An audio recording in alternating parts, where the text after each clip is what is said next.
Acara menurung itu memiliki satu tradisi yang sangat unik, yaitu naik-naik ke atas gunung ya kak ya? Ya, ayun-ayunan gitu lah. Iya, kayak gitu. Kita harus memahami bahwa sebuah pariwisata tidak akan bisa berjalan dengan baik atau tidak bisa beroperasi dengan baik tanpa adanya akses.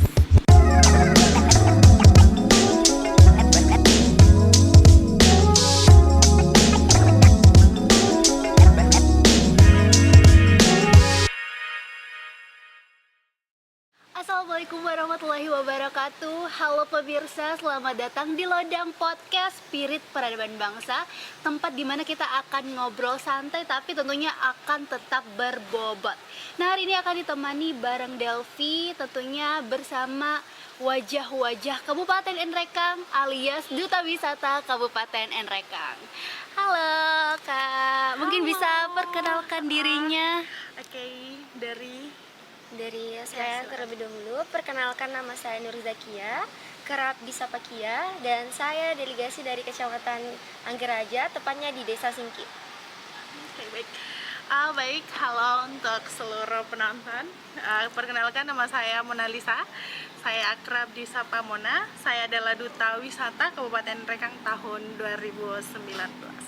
Wah, luar biasa banget, bangga bisa menjadi bisa duduk di hadapan Duta Wisata alias mereka ini wajah-wajah Kabupaten Enrekang yang punya peran luar biasa untuk bisa memperkenalkan Kabupaten Enrekang khususnya di bidang wisatanya. Betul sekali. Ini juga sebuah kesempatan yang luar biasa untuk kami dari Duta Wisata, khususnya Asosiasi Duta Wisata Indonesia Kabupaten Enrekang untuk bisa hadir di Lodang Podcast ini untuk bisa bincang-bincang. Tentunya ini juga bisa jadi ajang kami untuk memperkenalkan Duta Wisata. Betul sekali. Tentunya. Makasih loh ini. Iya, Delvi. alhamdulillah. Iya, terima kasih juga bisa meluangkan waktunya. Iya. Nah, jadi kita akan ngulik lebih dalam tentunya tentang wisata yang ada di Kabupaten Enrekang. Apakah ada destinasi-destinasi wisata yang belum dikenal oleh banyak masyarakat luas, apalagi mungkin di luar dari Kabupaten Enrekang atau bahkan masyarakat dari Enrekang itu sendiri. Selain itu juga buat masyarakat pemirsa yang sedang menonton Lodang Podcast yang punya hobi jalan-jalan, punya hobi untuk berpetualang, pas banget kita akan menjelajah lebih dalam tentang wisata-wisata yang ada di Kabupaten Enrekang. Mungkin langsung aja karena saya sendiri juga penasaran apakah di sini ada beberapa titik wisata yang mungkin tidak dikenal banyak orang, bahkan mungkin orang Enrekang sendiri tidak tahu kalau ada destinasi wisata itu, dan mungkin bisa dibilang hidden gem ya istilahnya kalau orang sekarang sebutnya. Apakah itu ada, dan kalau ada, sebagai duta wisata bagaimana bentuk kakak untuk bisa melestarikan itu, memperkenalkan itu kepada masyarakat luas? Oke. Mungkin bisa Devi ada yang bisa di-sharing tentang destinasi gitu ya, destinasi wisata mungkin yang mungkin ada di kampungnya Devi gitu. Jadi tempat wisata yang ada di desa saya yang sangat jarang diketahui oleh masyarakat Enrekang sendiri yaitu Laburan. Adalah air terjun di mana tempatnya sangat indah, tapi akses jalanan ke sana menurut saya kurang dibenahi oleh masyarakat setempat juga. Nah, harapan saya untuk tempat wisata itu agar pemerintah tahu bahwa adanya air terjun yang sangat cantik di Enrekang, tepatnya di desa saya sendiri. Kalau boleh tahu di desa mana itu tepatnya, Kak? Di Desa Singki, Di Desa Kecamatan Singki. Anggeraja. Wow, jadi di Desa Singki ada destinasi wisata yang bahkan saya pribadi orang Enrekang baru tahu kalau ada tempat wisata itu, dan semoga setelah ini bisa menjadi bentuk saran untuk pemerintah di Kabupaten Enrekang untuk bisa memberikan perhatian khusus juga untuk Laburang ya kan, untuk bisa menjadi objek wisata atau tujuan objek wisata masyarakat, entah itu dari Enrekang ataupun mungkin orang luar dari Enrekang. Dan selanjutnya mungkin sebagai seorang duta wisata pasti itu menjadi salah satu tantangan ya kan untuk bisa memperkenalkan mungkin hidden gem yang ada di Enrekang. Apakah ada tantangan lain sebagai seorang duta wisata, Kak? Atau mungkin kayak yang memotivasi Kakak sebagai seorang duta wisata gitu? Oke. Untuk kita sendiri di Duta Wisata itu tantangannya mungkin adalah perlu kita ketahui bersama bahwa kita adalah, bisa dibilang adalah perpanjangan nih antara masyarakat dengan pemerintah. Kita merupakan ambasador, kita merupakan penampung, I can say penampung aspirasi untuk bisa disampaikan kepada pemerintah apa yang diinginkan oleh masyarakat, khususnya adalah kaula muda yang ada di Kabupaten Nrekang. Tentunya itu yang mungkin jadi tantangan itu sendiri adalah kita harus bisa netral. Kita harus bisa netral, kita harus bisa menjadi penengah. Kita ketahui bersama kadang tuh antara pemerintah dengan masyarakat itu ada api-apinya, soalnya kalau ada sesuatu hal tuh pasti agak mesti harus ada yang jadi penengahnya. Nah, kita di sini sebagai duta wisata harus bisa seperti itu. Dimana kita ketahui bersama bahwa kita adalah bisa dibilang representatif pemuda-pemudi terbaik yang ada di Kabupaten Nrekang, seperti itu. Mungkin itu sih yang menjadi agak sedikit susah untuk kita, karena kita harus menjadi penengah, kita harus bisa memahami isi kepala masyarakat dan juga isi kepala pemerintah, apa yang diinginkan oleh pemerintah, apa yang diinginkan oleh masyarakat, dan menyambungkannya kalau bisa. Jadi sebagai duta wisata itu kita nggak cuman, mungkin orang-orang bilang, duta wisata tuh gampang loh, cuman foto doang, posting, terkenal, selesai, model cantik ini, gini-gini gitu, enggak. Kita benar-benar harus asah otak kita, kita juga harus bisa menyiapkan hal-hal mungkin yang akan jadi pertanyaan di luar sana, tentang apa sih yang ada di Nrekang, apa sih destinasi yang ada di Nrekang. Jadi seperti itu sih menurut saya. Setelah mendengar tantangan dari kamu, nah itu ternyata wah berat banget ya. Bisa menjadi duta wisata berarti merupakan satu hal yang membanggakan, tentunya membanggakan. Dan selain bisa bangga karena bisa melewati tantangan itu tadi, apakah ada benefit tersendiri yang kakak rasakan selama menjadi seorang duta wisata? Benefitnya yang paling pertama dan yang menurut saya itu adalah yang paling utama adalah kita bisa memperbesar relasi. Benar-benar saya sih merasakan, karena alhamdulillahnya kemarin saya bisa dikasih kesempatan untuk mewakili Kabupaten Nrekang juga di ajang Duta Wisata Provinsi Sulawesi Selatan. Wow. Jadi secara relasi kita udah punya temen di seluruh kabupaten yang ada di Sulawesi Selatan tentunya. Kemudian kemarin juga saya sempat maju bersama pasangan saya di pemilihan Putra Putri Karang Taruna Sulawesi Selatan 2019. Itu juga bisa memperluas lagi jejaring kita, dan di sana itu kita nggak cuma sama peserta Putra Putri Karang Taruna aja, tapi ada beberapa juga cabang-cabang olahraga. Jadi itu kayak mempererat tali silaturahmi. Kemudian selanjutnya kita biasa ikut di pameran bersamai Pemda Kabupaten Nrekang untuk menjadi ambasador di sana. Saya tidak bisa pungkiri, saya lumayan cukup sering cerita sama orang-orang kayak petinggi-petinggi instansi yang ada di Kabupaten Nrekang. Jadi itu lumayan, menurut saya merupakan privilege yang sangat-sangat amat luar biasa yang saya terima sebagai duta wisata. Wah, keren banget ternyata privilege yang didapatkan Kak Mona, pengalamannya yang udah bukan cuman bisa berada di Nrekang tapi bisa sampai keluar, bisa tingkat daerah, bahkan mungkin semoga kedepannya bisa tingkat lebih tinggi lagi. Amin. Kalau dari kakek sendiri mungkin benefit yang dirasakan setelah menjadi seorang duta wisata itu seperti apa? Seperti yang dikatakan oleh Kak Mona tadi, yaitu relasi. Alhamdulillah setelah saya mengikuti ajang duta wisata, saya menambah banyak relasi. Dan kan saya sekarang lagi tinggal di Makassar, sedang berkuliah. Nah, di situ saya ketemu juga teman-teman duta wisata dari Kabupaten Baru, dari Kabupaten Sopeng.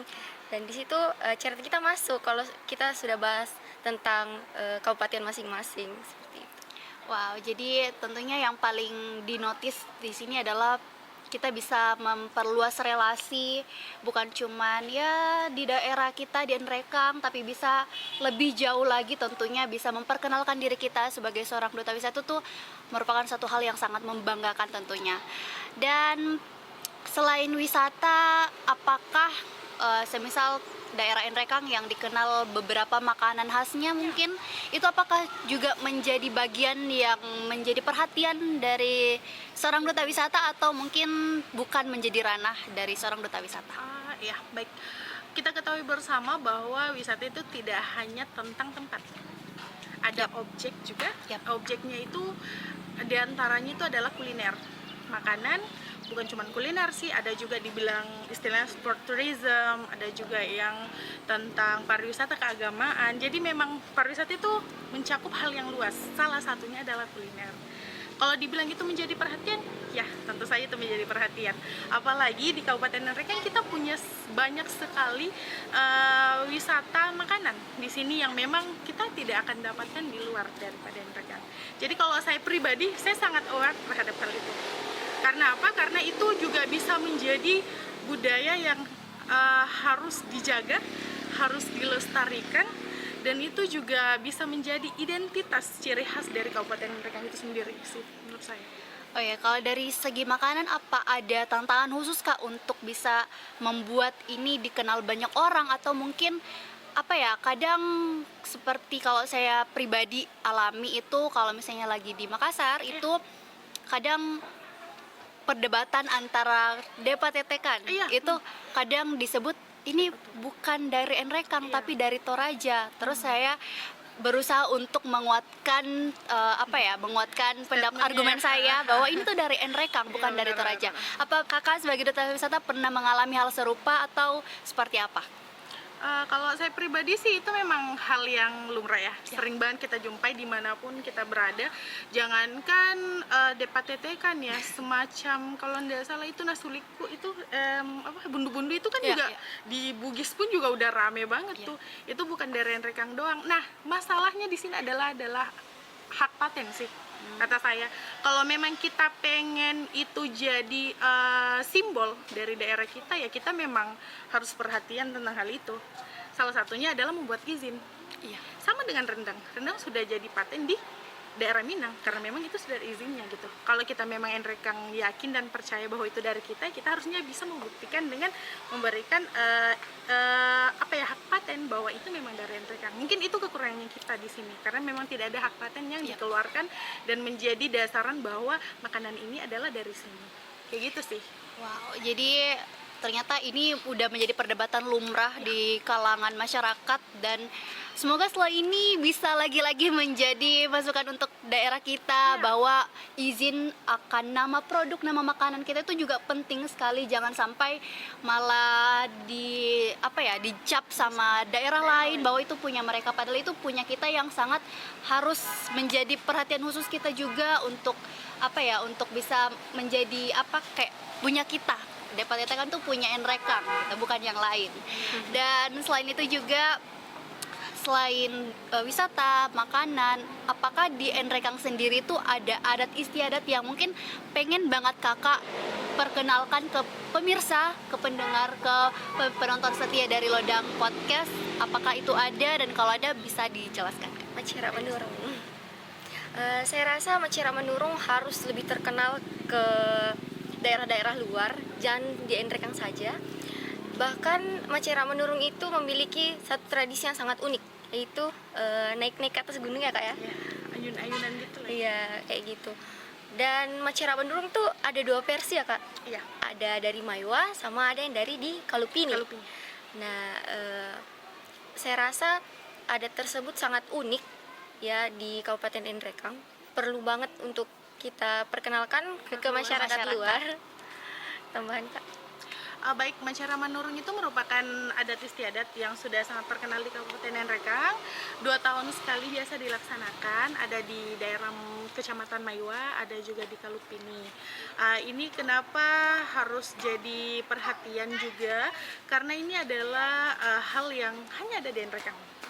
Dan di dalam Macera Menurung itu tidak hanya ada mabaca saja atau potong-potong hewan apa segala macam, tapi juga ada beberapa kegiatan-kegiatan lain yang merupakan hiburan daripada kegiatan adat itu. Jadi memang itu kalau bisa lebih diperkenalkan lagi itu bisa saja ya, bisa menjadi seperti tukar rambu Solo yang ada di Toraja, Tanah Toraja. Dan mungkin harapan kita juga ya dari Duta Wisata, kalau bisa setiap ada kegiatan itu bisa mungkin live kan, mungkin di stasiun TV entah atau bagaimana caranya supaya itu bisa kelihatan, bisa terlihat, dan bisa memperkenalkan juga bahwa di Nrekang ada hal seperti itu. Wow, luar biasa sekali, ternyata ada adat istiadat atau istilahnya tradisi yang ada di Enrekang yang apa ya, bahkan mungkin orang Enrekang sendiri tuh banyak yang belum tahu kalau itu ada. Jadi mungkin next bisa diperkenalkan lebih jauh lagi gitu, bisa di apa ya, kayak mungkin memanfaatkan sosial media untuk bisa memperkenalkan lebih dalam lagi tentang tradisi yang ada di Enrekang. Dan selain itu juga mungkin dari segi pemanfaatan sosial media, karena kan sekarang duta wisata itu yang muda-muda sekali ya, muda-muda, cantik-cantik, ganteng-ganteng gitu. Jadi Insyaallah ya. ya, jadi bagaimana pemanfaatan sosial media untuk seorang duta wisata, dan apakah manfaatnya itu terasa kakak sebagai duta wisata? Menurut saya bersosial media itu sangat penting. Kan kita pasti punya Instagram ya atau TikTok. Nah, saya pribadi saya datangi tempat-tempat wisata dan saya buat rekaman, terus diedit-edit gitu kayak jadi vlog, terus saya up di sosial media saya. Ya semoga untuk masyarakat Enreka yang belum tahu bahwa adanya, oh Dentip ini itu sangat cantik ya, ternyata sekarang sudah direnov, sekarang sudah ini jadi kan dia tahu. Jadi setelah itu berkunjunglah, itu sebagai daya tarik juga sih untuk masyarakat berkunjung ke tempat wisata, seperti itu sih kurang lebih.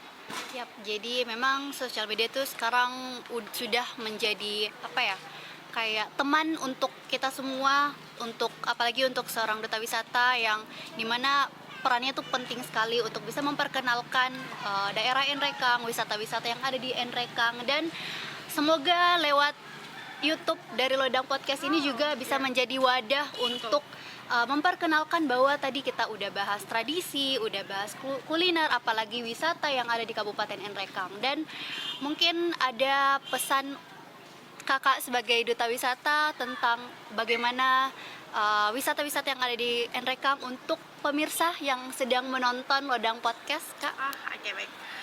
Kalau dari saya pribadi sih mungkin saya hanya ingin menghimbau aja kepada kita semua bahwa untuk meningkatkan sebuah pariwisata itu kita harus sadar bahwa pentingnya sebuah sadar wisata untuk masyarakat. Kenapa? Karena wisata itu tidak akan berjalan kalau hanya ada tempat saja tanpa ada orang yang mengelola di dalam. Tapi yang harus kita garis bawahi lagi bahwa untuk bisa menjalankan sebuah tempat wisata sebagai seorang masyarakat, kita harus punya sadar wisata pada diri kita. Sadar wisata seperti apa? Kita harus bisa ramah sama wisatawan yang berkunjung, tidak hanya tentang wisatawan dari luar saja, tapi sesama kita yang ada di dalam. Supaya apa? Bisa memunculkan rasa nyaman ketika kita datang berwisata, dan juga munculkan rasa aman. Kembali lagi ke 7 Sabta Pesona, ya. Jadi kalau dari saya seperti itu. Pertama, masyarakat kita harus sadar bahwa kita harus punya sadar wisata untuk bisa meningkatkan sebuah pariwisata yang ada di Kabupaten Enrekang. Yang kedua adalah kita harus memahami bahwa sebuah pariwisata tidak akan bisa berjalan dengan baik atau tidak bisa beroperasi dengan baik tanpa adanya akses yang dimana di dalamnya tuh sudah mencakup dari segi jalan apa segala macam, yang bagaimana kita bisa sampai di tempat itu. Kita punya banyak hidden gem seperti yang diceritakan tadi sama adik saya ini, bahwa kita punya laburan tapi katanya jalanannya masih nggak bagus. Itu kan sama dengan nol. Yap. Kita mau pergi berwisata sampai di sana, jalannya jelek, pulang mak deh, nggak jadi deh, malas, capek gitu. Padahal kita mau sampai di sana tuh mau foto-foto cantik-cantik, udah pakai baju bagus, tak, hujan, becek, nggak jadi, kan sama aja gitu. Jadi diperlukannya akses yang baik untuk bisa menunjang sebuah objek wisata. Yang ketiga, yang selanjutnya adalah kita harus punya akomodasi yang memadai. Akomodasi seperti apa? Kita harus punya penginapan yang berstandar, kita harus punya restoran yang berstandar, dan yang kita juga harus punya transportasi, tentunya akses transportasi yang lebih baik lagi dan lebih aman lagi untuk bisa menunjang segala objek-objek yang ataupun destinasi-destinasi yang ada di Kabupaten Enrekang. Mungkin sedikit tambahan lagi dari saya, bahwa kayaknya kita perlu orang-orang pariwisata untuk bisa membantu kita untuk membuat sebuah paket wisata. Kalau mungkin Delvi terus Debbie mungkin pernah jalan-jalan mungkin ke Malang, ke Bandung, ke Bogor, itu kita ada istilahnya paket wisata. Nah, menurut saya itu sangat penting ya. Kenapa? Karena itu bisa menjadi petunjuk orang-orang yang datang berwisata bahwa oh, saya harus bisa ke sini, saya harus ke sini, saya harus ke sini, dan itu memudahkan para wisatawan untuk menentukan perjalanannya mereka, untuk menentukan apa yang akan mereka lakukan dan bisa mengefisienkan waktu mereka. Mungkin itu sih dari saya, pesan-pesan saya untuk seluruh teman-teman pemirsa di sana, ataupun mungkin pemerintah, mungkin kita sama-sama berpikir bagaimana NREKANG bisa menjadi objek wisata atau destinasi wisata yang tidak hanya cuman sebagai persinggahan, kata-kata orang kemarin kepada saya, tapi bisa menjadi tujuan wisata yang sesungguhnya. Karena kita kaya loh, kita kaya. Betul. Kita nggak kalah dari Bogor, kita tidak kalah dari Magelang, kita tidak kalah dari Malang, kita punya NREKANG. Betul sekali. Jadi seperti yang dikatakan Kak Mona, kita tuh kaya, kita tuh punya banyak, kita punya dari segi kuliner, dari segi objek wisata, dari segi tradisi, kita tuh punya banyak sekali hal yang istilahnya kita sangat kaya akan itu. Hanya saja memang tadi seperti sadar wisata, kemudian orang-orang atau sumber daya manusia yang bisa punya keinginan dari hati yang paling dalam untuk bisa mengajak masyarakat untuk kita peduli, kita punya ini semua, ayo kita manfaatkan, ayo kita lestarikan, kita perkenalkan ke banyak orang bahwa kita punya itu. Dan tadi paling berkesan tadi bagi saya adalah kita upayakan kita punya paket wisata. Itu saran yang sangat luar biasa sih, mungkin bisa didengar oleh pemerintah daerah Kabupaten NREKANG mungkin bahwa kita punya banyak sekali tempat wisata yang bisa dijadikan satu paket untuk didatangi oleh orang-orang yang ingin berwisata ke Kabupaten NREKANG. Dan mungkin masih ada tambahan Kak, mungkin yang masih pengen diungkapkan ke orang-orang di sana yang sedang menonton kita saat ini. Seperti yang dikatakan oleh Kak Mona tadi, kita sebagai orang NREKANG itu kaya akan tempat wisatanya ya. Jadi harapan saya untuk selanjutnya kita sangat membutuhkan pemuda-pemuda untuk melanjutkan di ajang Duta Wisata. Jadi saya penuh harapan untuk teman-teman yang masih berjiwa muda dan yang sangat suka berwisata, yang mempunyai jiwa-jiwa wisata, mari bergabung bersama kami di Duta Wisata Kabupaten NREKANG. Ya, jadi buat putra-putri muda Kabupaten NREKANG, kalau pengen punya rasa cinta akan Kabupaten NREKANG, ayo daftarkan diri jadi seorang duta wisata, karena seperti tadi dijelaskan kalau punya banyak manfaat, bisa dikenal banyak orang, bisa menjadi wajah-wajah yang terpampang nyata di Instagram, di sosial media dari Duta Wisata Kabupaten NREKANG. Sebenarnya sih nggak harus jadi pemuda-pemudi dulu ya, nggak harus jadi duta wisata ya untuk bisa memperkenalkan destinasi wisata, tapi alangkah baiknya supaya nggak ada orang yang bilang ibu kan jadi siapa-siapa gitu kan, biasanya kan ada yang kayak gitu ya. Jadi mungkin kami membuka jalan dari Atuindo untuk selalu menyelenggarakan hampir setiap tahun duta wisata. Kemarin kecuali di tahun 2020 karena pandemi, jadi kami pending di 2021. Tapi alhamdulillah setiap tahun kami selalu menyelenggarakan pemilihan itu untuk kembali menyaring putra-putri terbaik Kabupaten NREKANG yang bisa menjadi representatif terbaik pemuda-pemudi untuk bisa kita sama-sama memperkenalkan keindahan alam yang ada di Kabupaten NREKANG. Kita memperkenalkan bahwa kita adalah Kabupaten NREKANG, bukan hanya tentang tempat tapi tentang masyarakat dan seperti apa cerita. Ya, betul sekali. Jadi luar biasa banget hari ini. Saya pribadi punya wawasan baru tentang wisata, tentang tradisi. Ternyata ada banyak sekali yang tidak dikenal oleh banyak orang. Dan semoga ini bisa menjadi wadah lagi untuk teman-teman semua pemirsa yang sedang menonton Lodang Podcast, bahwa lagi-lagi NREKANG itu kaya akan tradisi, kuliner, dan wisatanya. Dan mungkin itu saja untuk episode bersama Duta Wisata Kabupaten NREKANG hari ini. Buat pemirsa dimanapun berada, jangan lupa untuk terus like, comment, share, dan subscribe. Dan sampai jumpa di episode Lodang Podcast selanjutnya.